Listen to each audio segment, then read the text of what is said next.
আরে, যে জীবন থেকে পালাচ্ছিল সে আজ বৃন্দাবনে এসে পড়ল। হয়তো ভাগ্য।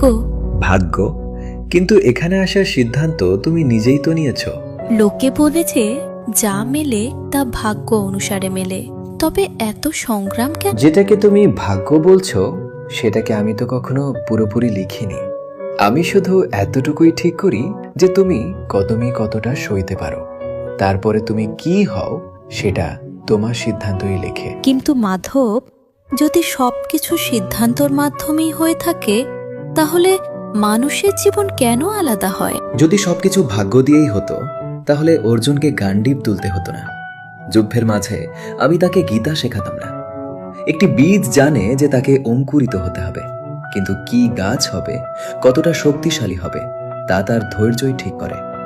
এখন তুমি বলো সখী, ভাগ্যকে দোষ দেবে নাকি আজ একটি সিদ্ধান্ত নেবে? রাধে রাধে।